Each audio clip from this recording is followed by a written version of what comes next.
to present on the use of echocardiography in hemodynamic instability in cardiac arrest. I hope that you guys will find this interesting topic. All right.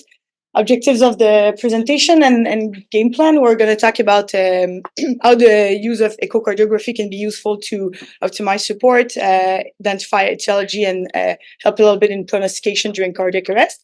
And the same about hemodynamic instability. And I'll try to point out what are the main pitfalls and challenges of using TE and TT on critically ill patients. Unsurprisingly, I do not have any conflict of interest. The only disclosure that I have is that I'm not cardiologist. I was trained in anesthesiology and critical care back home in Quebec. I do believe that the echo ultrasound can have a very positive impact on critical care patients, both as a diagnostic tool and also by helping us titrating the therapy. I was not trained in centers where there was systematic use of TTE or even TTE during cardiac arrest.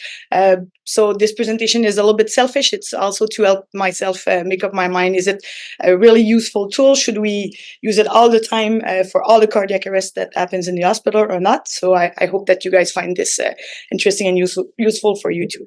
And at least there's breakfast if it's not interesting. Perfect. So let's start with cardiac arrest. Echo in cardiac arrest. Why use it? What's the goal of using it? There's four main things or four main data that we can obtain from it during a cardiac arrest. Either it can help in rhythm identification, in the assessment of CPR quality, in finding the reversible etiologies and hopefully treating them, and in prognostication as well. Just so we all start on the same basis, this is the very well-known. Sorry for the quality. I don't know why it's so bad, but this is the well-known AHA axial cardiac arrest algorithm. So, so you start by when you face a post-test patient, you start CPR. Then the most important question becomes: is that rhythm shockable or not shockable? And that kind of divide your pathway into shockable rhythm with our VF or VT and unshockable, non-shockable rhythm assisted or PEA. And either you shock or you don't. And then you do CPR with pulse and rhythm check every 2 minutes for a maximum of 10 seconds. And in parallel of all of this, you try to identify the cause, treat it, and hopefully get that patient in a better place. That's exactly where the echo could be useful. So either in assessing CPR quality, making sure that we're in the right pathway for shockable and non-shockable rhythm, and also with the etiologies. How is it done? I'll come back to this later, but just so you get a kind of a more concrete sign of what's going on. You can do transthoracic echo or transesophageal echo during cardiac arrest. If it's transthoracic, it needs to be intermittent. So you cannot do transthoracic imaging while there's CPR ongoing. So the timing of echo is only when there's CPR pulses for rhythm check and rhythm and pulse checks. So it's every 2 minutes for 10 seconds. You can record a loop, look at that loop, and that's about the extent that you can go with transthoracic. In the other end, TE, if you use TE, usually the probe is put in during the intubation or just after, and then you can continuously monitor different parameters that we're going to talk about during the cardiac arrest. No need to be intermittent; you can do it continuously. So back to how can echo help us? Very basic stuff here. So rhythm identification, as we said, there's only two that are shockable: VF, VTAC, asystole and PA is non-shockable rhythm. Why is it important? Because to shock a shockable rhythm is probably the most important thing you can do in terms of helping the patient and getting a good prognosis out of it. This is just some data from the past 20 years for intra-hospital cardiac arrest. Globally, the survival to discharge is about 25%. It's higher. It's 40% for the shockable rhythm and 20% for the non-shockable rhythm. So it does make a real difference. And more importantly, any delay in defibrillation, as that landmark studies in 28 showed any delay in defibrillation over 2 minutes is associated with a worse outcome and a worse chances of ROSC, which stands for now I forgot. Thank you. I know it in French, but it's not really useful. So return of spontaneous circulation. So this part, knowing is it a shockable, non-shockable rhythm, it's usually independent of echo. Where echo becomes interesting if you appear in the pathway of non-shockable rhythm. So if you're facing a patient with asystole or PEA, then you do your echo during the first pulse check. And the first thing is to ask yourself, am I missing a shockable rhythm? Because shocking that patient could make a difference. There's usually one case scenario when this happens. It's when patients are in fine ventricular fibrillation, fine VF. It can be missed on the monitor because of artifacts or the poor electricity that is transmitted to the EKG. So if you put the probe and you see something like this, quality is not great, but you see kind of disorganized electrical activity that could be interpreted as VF, and that patient could be shocked even if on the monitor there's no frank sign of VF or VTAC. So that's the first step. If you're not in that pathway and you confirm that it's asystole and PA, the next step is trying to categorize the patient into the three possibility. Either is it, and those three possibility depends on if you see or not cardiac motion on your echo.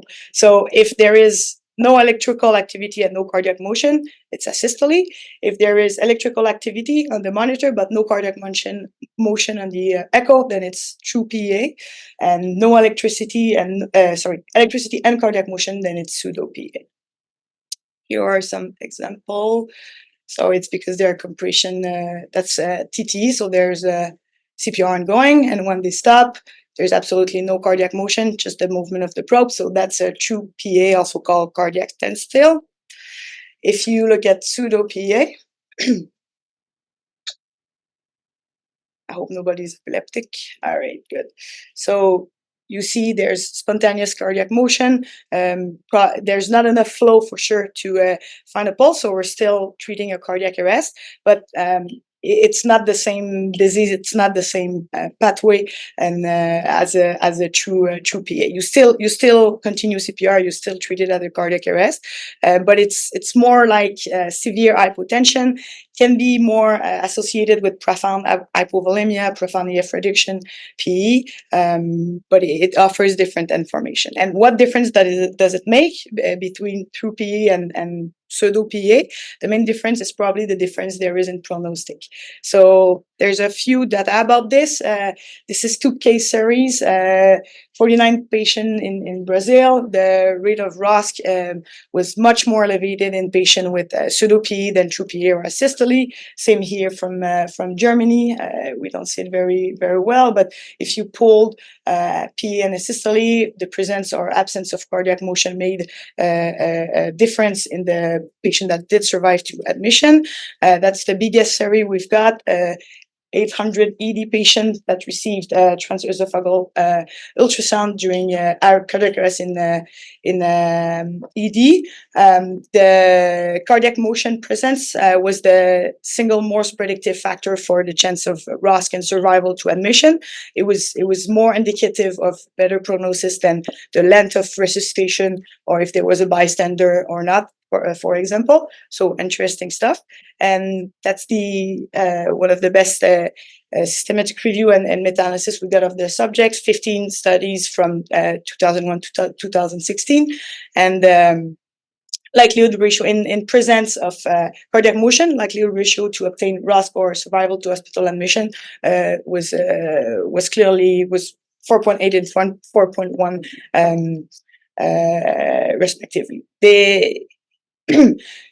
Should we stop all maneuver if there's no cardiac motion on the echo? For sure not. In all of the series, there was people with cardiac standstill that did survive their cardiac arrest, so for sure not. But in the data that we have, no patient with a cardiac standstill of more than 10 minutes did achieve ROSC. So there's a sense that it can be useful, but clearly not as the only factor that we're looking into it. But it could be indicated. All right, so that was the first way that echo can help us with refining the rhythm identification that we can make. Second way it can help us, it's with assessing the CPR quality. So what is good quality CPR during an arrest? It is that the area of maximal compression, AMC, needs to be over the left ventricle. You shouldn't be compressing the LVOT or the aortic root because it can impede the ejection flow during the resuscitation maneuver. And you should see opening of the mitral valve during the relaxation phase and opening of the aortic valve during the compressive phase. Of course, if there's no echo, if there's no TE, because it's the only way to see that, there's no TE in, you don't know exactly where you are. All that we know is that try to do it in the center of the chest and the lower half of the sternum, but that's all. And the truth is probably we're not that good at being at exactly the right place when we're doing CPR. Very small observational human and animal data show that between 40 and 60% of the time we are not only over the LV. Probably we're more often over the LVOT and the aortic root. Why is it important? Maybe it can make a difference to be exactly in the right space. That's the only data that we have. It's animal data. So for what it's worth, it's 26. How do you pronounce that? Pigs. 26 swines that were induced cardiac arrest, and 40%, and they received CPR either over the LV or the aortic root. 38% of the pigs that received it over the LV did attain ROSC versus 0% of it over the aortic. It's not perfect stuff. It's animal stuff, but it's still interesting to know. How can we assess that? So as I said, no way you can do it with TTE because it's hard to make images what their compression ongoing if you're using a transthoracic probe. But with transesophageal ultrasound, you go for a mid-esophageal long axis, and you keep the probe in place during the compression. Here it's a good example. So we see that during the relaxation phase, the mitral valve is open, and then the compression happens only over the LV, and the aortic root opens during the compression phase also. This is a bad position here. So we see that the compression is right over the LVOT, and at the end of the compression, it's even compressing the aortic root. So that would need to be repositioned. So interesting. Does it make a huge difference? We don't know, but that's another way to use it for sure. And that's an example. So here the compression is really over the LV. That's good. Perfect. The other way to use it, of course, during cardiac arrest is to try and identify the etiology of the arrest and treat it. It's the most intuitive part of it. Unfortunately, of course, not all cause of cardiac arrest can be identified with ultrasound, and even in the one that we think could be easy, like hypovolemia or pulmonary thrombosis, it's really not that here. There's many pitfalls because, of course, physiology is completely different in a patient with cardiac arrest undergoing CPR than a patient with spontaneous activity. So tamponade, that's probably the main one, right? Nobody can argue that in a case like this, ultrasound echo is not useful. Of course, in arrest, you cannot use the specific criteria to try and get that ventricular interdependence. Usually, you just see the effusion and the compression of the chamber caused by it. It gets a little bit trickier when it's only loculated infusion, partial infusion. Can be more difficult to know if the effusion is really the cause of the cardiac arrest. But most of the time, when people are sick enough to arrest, it's pretty obvious. And you can still, of course, even during arrest, look at the vena cava. Hypovolemia, really not that easy when there's full cardiac arrest.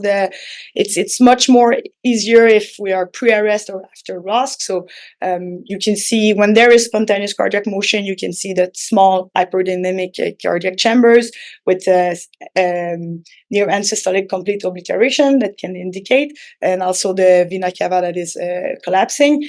doesn't make a difference. One of the pitfalls doesn't make a difference if your shock is from a distributive cause, like an anaphylaxis, which is treated differently than hypovolemia, but still.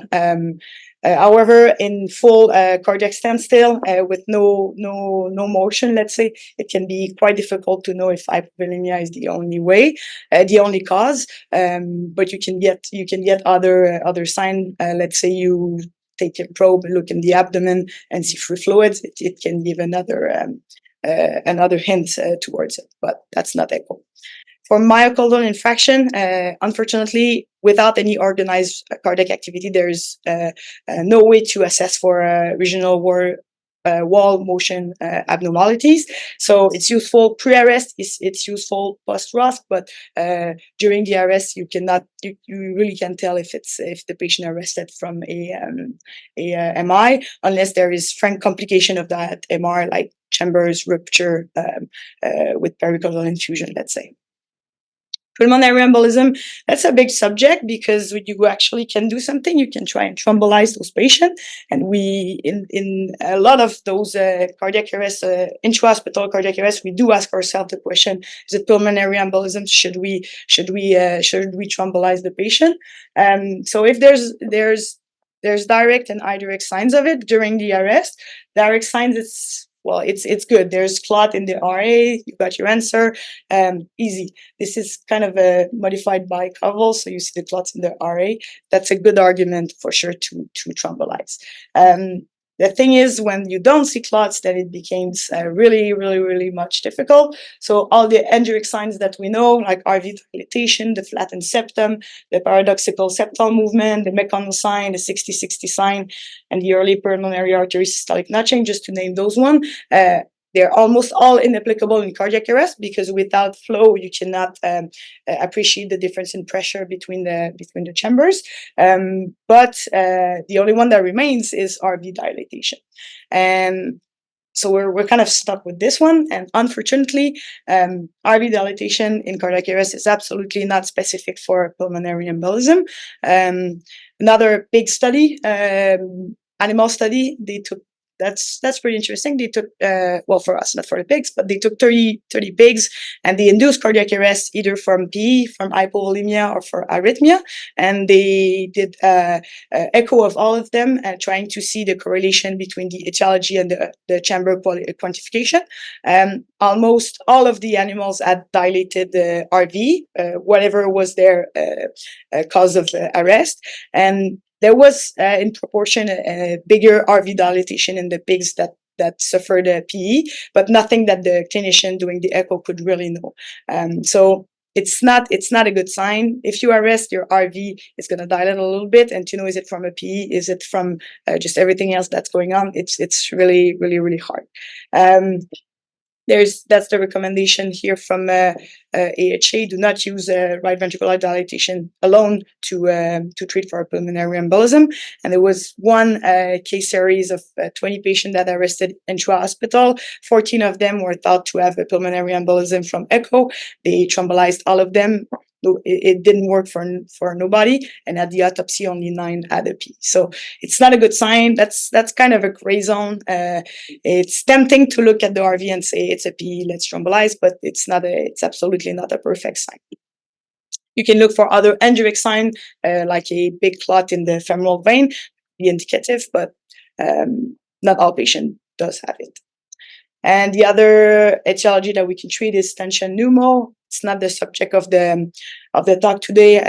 There's good talks and the YouTube channel about lung ultrasound, but there's 2 signs that are good for determining is it the tension pneumo that's causing the arrest. So here you have the absence of sliding lung. It's sensible but non-specific. And if you have the lung point, so the interface between the lung that is aerated and the pneumo. If you see this, that's very specific but non-sensitive. So just to show some images. All right, so we talked about rhythm identification, CPR quality, and etiology investigation. The last part, when we can actually use echo, is to guide a little bit about the prognostic of the patient when we're doing the resuscitation. As I said, cardiac standstill can be a factor, but is absolutely not, should absolutely not be used alone. There's plenty of people that were that survived their to hospital discharge and that did have the cardiac standstill as at the beginning. So one factor to take into consideration, but absolutely nothing definite.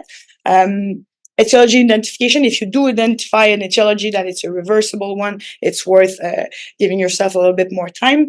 And of course, echo can allow us to see very poor prognostic signs. If all of your cardiac chambers are clotted like this, if there's cardiac chamber rupture, if there's something, if they're dissecting aortic disease that is massive, then you know what's happening and you know that you cannot really fix it. So it can help with prognostication. So how can we do that? I talked to it a little bit. I talked about it a little bit. The two modality we can use, TTE and TEE. The transthoracic is for sure more easy, more readily available, and less training is required, at least to acquire the images. The problem is that there's limited acoustic windows, and it is intermittent due to ongoing CPR. It can also, I'll speak a little bit about that later, but it can induce longer pause during CPR, which is not a good thing. And for TEE, images are better. We can assess CPR quality that we cannot do it with transthoracic. Shorter CPR interruptions, for sure. The thing we don't know about using TEE during cardiac arrest is there risk. There are absolutely no data published about this. So let's say to do chest compression on someone with a probe in, could it be more traumatic? It makes sense, but we don't really know. Nothing was published on the subject. And other question we could ask ourselves is to shock a patient, to administer defibrillation while the probe is in. Would there be a risk of burning or of electrocution? There's no data on this either. So a little bit of question mark here. And of course, training is required. For TTE during cardiac arrest, there are many protocols that are available. The common points between them is that you go for a very easy chamber, very easy view. It's not about calculation or about measurements. You just need to have a view of the four chambers and to answer: is there cardiac motion or not? What's the rhythm? If it's not assisted or PEA, is there ventricular dilatation, and can I see a specific etiology? So usually subcostal is the first choice because it's easy to get a 4 chambers in IVC. If it's not possible and you're kind of far from all that's going on the chest, if it's not possible, apical 4 chambers or personal lung axis can be trialed. So this is the FEAR protocol. It's one of them. This is another one. So all that they say, it's a little bit complicated. All that they want to say is look for fluid. So fluid effusion, look for the form of the ventricle, the function of the ventricle, and if there's a little bit of cardiac motion, is the ventricle filling well? So very, very, very basic stuff. You can record the loop and look at it during CPR. Nothing more complicated than that. One of the problem with echo, and that is often mentioned on the guidelines, is that it could induce longer pauses during the resuscitation because you're trying to get your images and you're slowing everything else that's going on.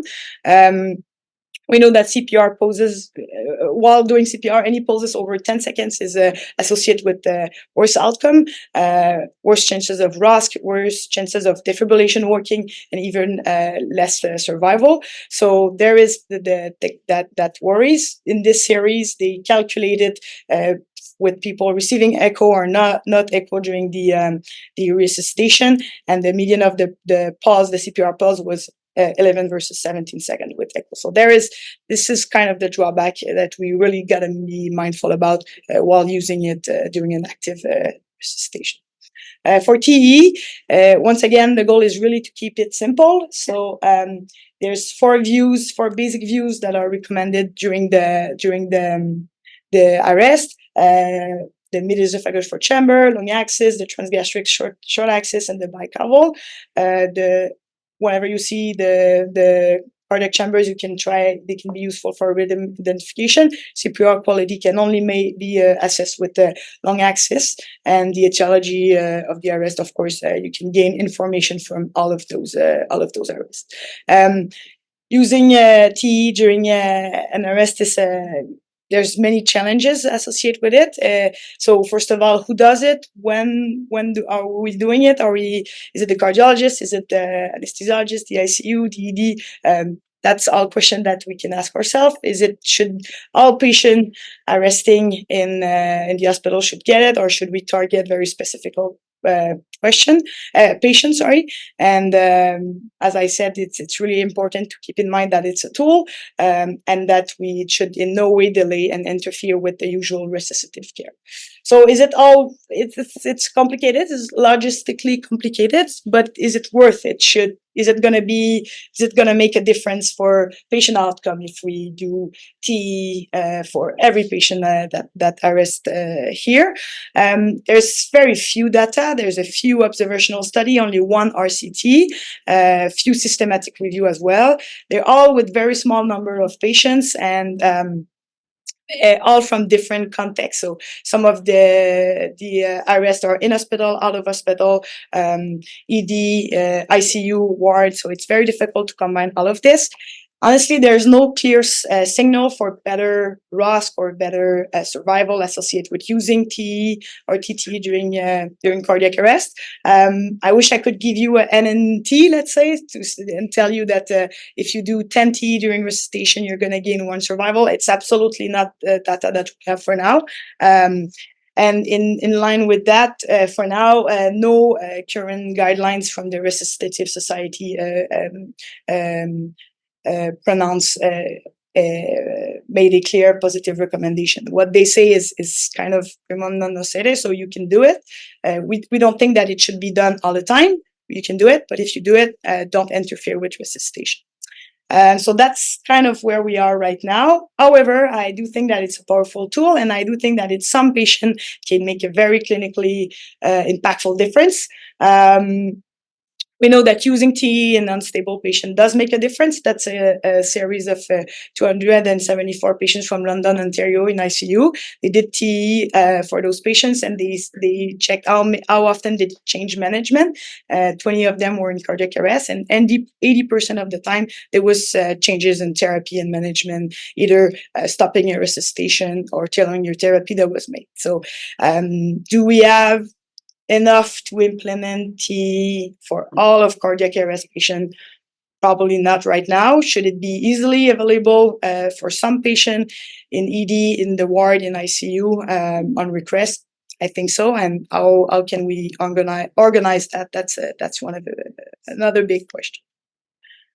So that's it for cardiac arrest. I just want to touch briefly on the use of echo in shocky patients, so in hemodynamic shock without arrest.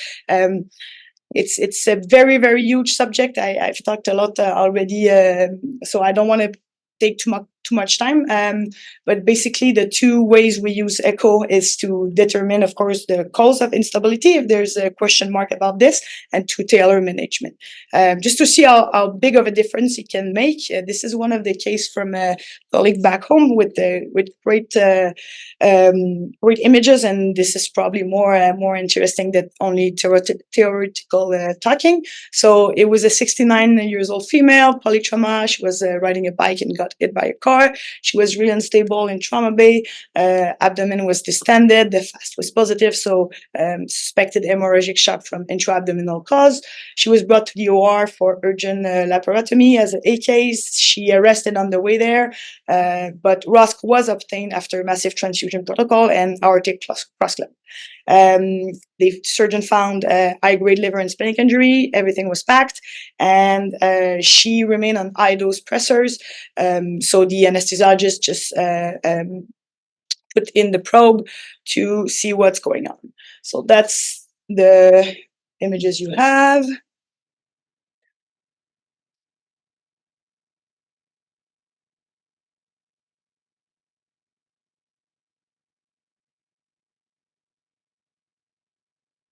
All right.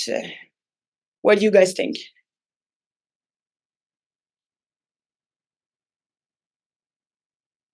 Is it a volume problem? No. Yeah. There's a depress. Sorry. No, go for it. No, come on. All right. So The non-cardiologist is going to comment. So it's depressed function, a little bit of MR, a little bit of AR, but mainly probably myocardial stunning from the arrest and everything that's going on. So the fluid was stopped. And they started a touch of epi and sorry. Yeah, they started a touch of epi, and the patient was transferred back to ICU. The next day, she progressively went unstable again, hypotensive. There was up titrating doses of norepinephrine. They had stopped epi in the meantime, and she was brought back to OR because the hypothesis was that the bleeding has restarted and that she was losing blood in her belly. There was oozing of blood, but no frank bleeding. And as she was unstable, even with fluid, they put the probe in again. Sorry, it's not perfect quality.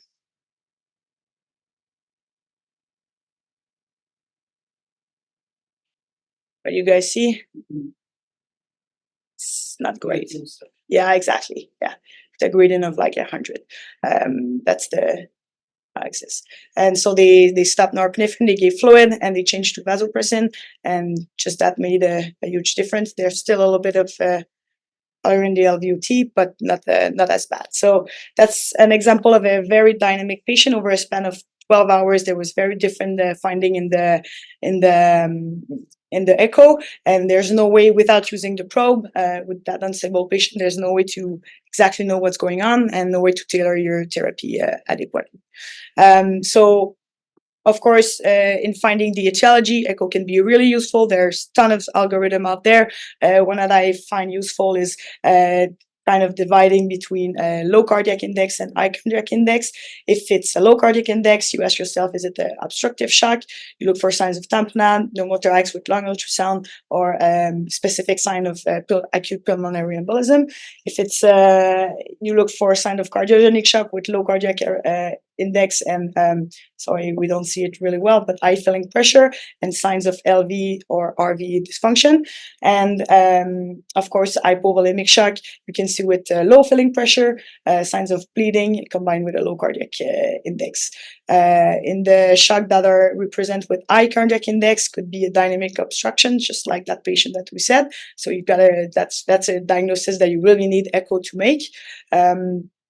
Distributive shock is usually associated with high cardiac index and low filling pressure as well. And my English is not enough good to get into ventricular arterial coupling. You can also use echo to rule out cardiac mass and severe valve abnormality that can make a huge difference in the patient care. And how to tailor therapy with your echo, we use it a lot also. The two big chapter that the big difference that you can make is targeting your volume management with echo and titrating your vasopressors and inotropes.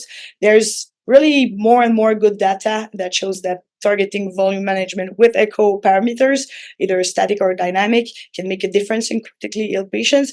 In septic patients, there is a trend towards better survival if you use it at different points during the critical illness to tailor your fluids. I won't go in details in all of those parameters, but they're here if you need to.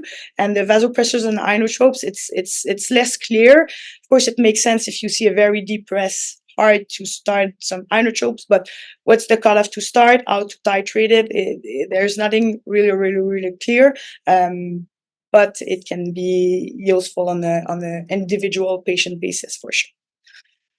All right, so that's all for me. I hope that I convinced you that echo is a powerful tool when caring for critically ill patients, and that compared to elective patients, those patients are dynamic, and it's super important to aim for multiple assessment after important therapeutic or physiologic changes. Thank you very much. Thank you for listening. Thank you for welcoming me for the last week. And come to Quebec. We speak French, but we are nice and we have nice key slips.